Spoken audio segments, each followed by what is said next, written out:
10 വയസ്സുകാരനായ അഫിൻ ഹാദിയാണ് ഇന്ന് നമ്മൾ കൊണ്ടുവന്നിട്ടുള്ളത്. ഹാദി ആരാണ്, എന്താണെന്നുള്ളതൊക്കെ നമുക്ക് അവരോട് തന്നെ ചോദിച്ചറിയാം. ഹാദി അസ്സലാമലൈക്കും. ആദ്യം ഭയങ്കര ഉഷാറായിട്ടിരിക്കുകയാണ്. എന്തിനാണ് നമ്മൾ അതിനെ കൊണ്ടെന്ന് വെച്ച് കഴിഞ്ഞാൽ ആദ്യം ഒരു മഹാപ്രതിഭയാണ്. പ്രതിഭയാണെന്ന് പറഞ്ഞു കഴിഞ്ഞാൽ 10 വയസ്സിൽ തന്നെ ഖുർആൻ മനഃപ്പാഠമാക്കിയിരിക്കുകയാണ് ആദ്യം. വലിയ അത്ഭുതമാണ് ഖുർആൻ വായിച്ചത് 10 വയസ്സുകൊണ്ട്. സെറിബ്രൽ പാൾസി ബുദ്ധിമുട്ടുള്ള ഹാദി അതൊന്നും വകവെക്കാതെ, ആ വൈകല്യങ്ങളൊന്നും വകവെക്കാതെ ആദ്യം നമുക്ക് അതിൻ്റെ അടുത്ത് ചോദിക്കാം. ആദ്യം സുഖല്ലേ? എന്താ വർത്താനം? നല്ല വർത്താനം. ആദ്യം എന്തിനാണ് ഇവിടെ വന്നേ? പള്ളിക്ക് വന്നു. ഓക്കെ. ആദ്യം നല്ല രീതിയിൽ ഖുർആൻ മനഃപ്പാഠമാക്കിയിട്ടുള്ളതാണ്. അതിൻ്റെ ഉപ്പയാണ് നമ്മളുടെ കൂടെ ഉള്ളത്, ഉബൈദ് സാഹിബ്. അതിനെ ഇതുവരെ മോട്ടിവേറ്റ് ചെയ്ത് കൊണ്ടുവരുന്ന അതിൻ്റെ ഉപ്പയും ഉമ്മയും എല്ലാവരും ഇന്ന് നമ്മുടെ സ്റ്റുഡിയോയിലുണ്ട്. നമുക്ക് അവരോട് തന്നെ ചോദിക്കാം, എങ്ങനെയാണ് നിങ്ങൾ ഈ ഒരു നമുക്ക് മോനിങ്ങനെ ഒരു കഴിവുണ്ട് മനഃപ്പാടാക്കാൻ പറ്റും എന്നുള്ളത് തിരിച്ചറിയാനുള്ളൊരു? ചെറുപ്പം മുതലേ വൈഫ് ഖുർആന് മൊബൈലിൽ വെച്ച് കൊടുക്കാറുണ്ട്. കരയുമ്പോഴൊക്കെ പാട്ടിട്ട് കൊടുക്കുന്ന പോലെ ഖുർആൻ വെച്ച് കൊടുക്കും.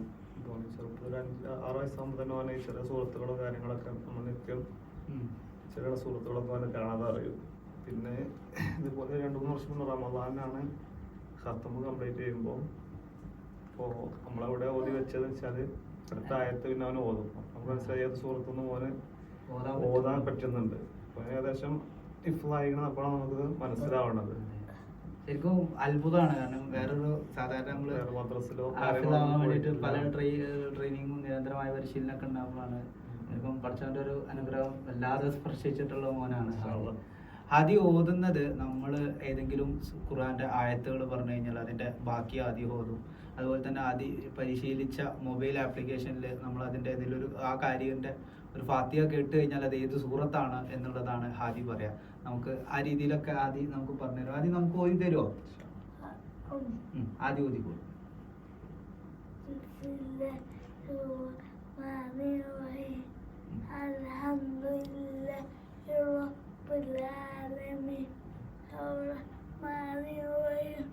مالك يوم الدين إياك نعبد وإياك نستعين اهدنا الصراط المستقيم صراط الذين أنعمت عليهم غير المغضوب عليهم ولا الضالين.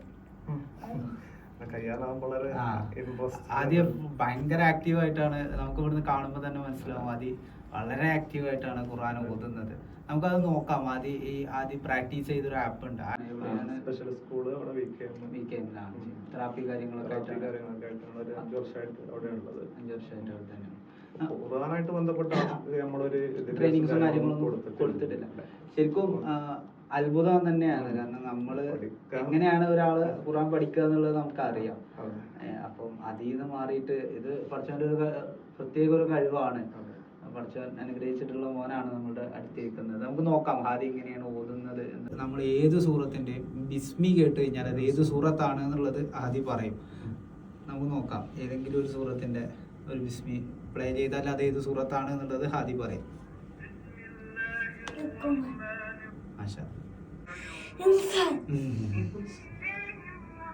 അതിക്കൊരു തുടക്കം മാത്രം കേട്ടാൽ മതി. നമുക്ക് അതൊരു വലിയൊരു കഴിവ് തന്നെയാണ്. കാരണം ഒരു ഫാത്തിഹ അല്ലെങ്കിൽ ആ ഒരു തുടക്കം അല്ലെങ്കിൽ അതിന്റെ ആ ഒരു ബിസ്മി മാത്രം കേട്ട് കഴിഞ്ഞാൽ ആദ്യം പറയുകയാണ് അത് ഏതാണ് സൂറത്ത് എന്നുള്ളത്. ഈ ആപ്പ് ഉപയോഗിച്ചിട്ടാണ് ആദ്യം ഇങ്ങനെ കേട്ട് പഠിച്ചിരുന്ന് കേട്ടോണ്ട് ഒരുപാട് കാര്യങ്ങൾ അറിയാം.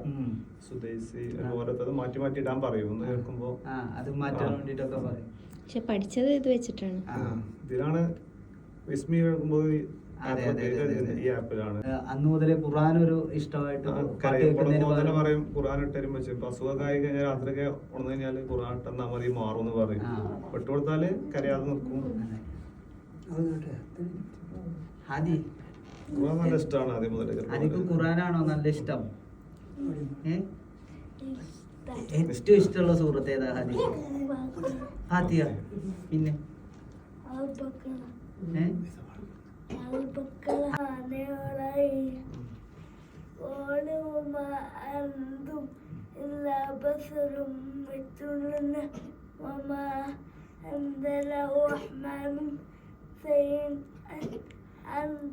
ഇല്ലാത്തൊരു പോണ്. ആണ് മുനീർ ഉസ്താദ് മുഖാന്തരം ഇങ്ങോട്ടേക്ക് എത്തുന്നത്. അങ്ങോട്ട് ക്ഷണിച്ചു. മാഷാ അല്ലാ. അതന്നെ വലിയ അതൊരു വലിയൊരു ഭാഗ്യാണ്. അതെ അതെ. ഉസ്താദ് എപ്പോഴും പറയാറുണ്ട് നമുക്ക്, കാരണം നമുക്ക് കേബിൾ വേൾഡിൽ ഇങ്ങനത്തെ ഒരുപാട് കുട്ടികളുണ്ട്.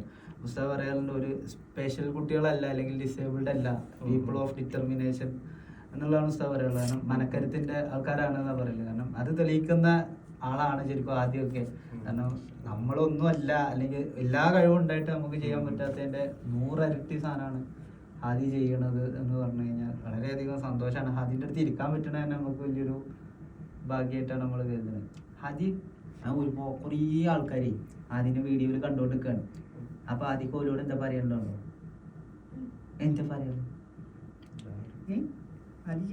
പറഞ്ഞോ പഠിക്കാൻ പറഞ്ഞിട്ടുണ്ട് അല്ലേ? അല്ലേ? പഠിക്കാൻ പറ്റില്ല. ബൈക്കൊക്കെ പോകാം. ഹാദിനെ കൊണ്ട് നമ്മള് ഇപ്പൊ ഹാദിന്റെ നാട്ടിലും എല്ലാരും ഇങ്ങനെ ഹാദിനെ അറിഞ്ഞറിഞ്ഞ് മൊത്തത്തിൽ കേരളം മൊത്തം ഇങ്ങനെ ഹാദിനെ അറിഞ്ഞ് ഇനി വലിയ രീതിയിൽ എല്ലാവരും ഹാദിനെ അറിയുന്ന ഒരു ലെവൽക്ക് ഹാദി മാറട്ടെ. അതിന്റെ കഴിവുകളും കാര്യങ്ങളും ലോകം ഒട്ടുക്കും അറിയട്ടെ. അതിൽ ഏറ്റവും കൂടുതൽ അഭിമാനിക്കുന്ന ആൾക്കാരാണ് അതിന്റെ ഉപ്പയും ഉമ്മയും. ആ ഭാഗ്യം ഇവർക്ക് എന്നും കിട്ടട്ടെ എന്ന് ആശംസിക്കുകയാണ്. ഇൻഷാ അല്ലാ.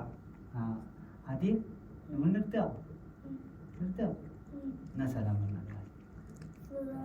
വാലൈക്കും അസ്സലാം. ഇൻഷാ അല്ലാ നമുക്ക് വീണ്ടും വരാം. ഇപ്പൊ നമ്മൾ തൽക്കാലം അതിനെ ഫ്രീ ആക്കാം കേട്ടോ. ഓക്കെ.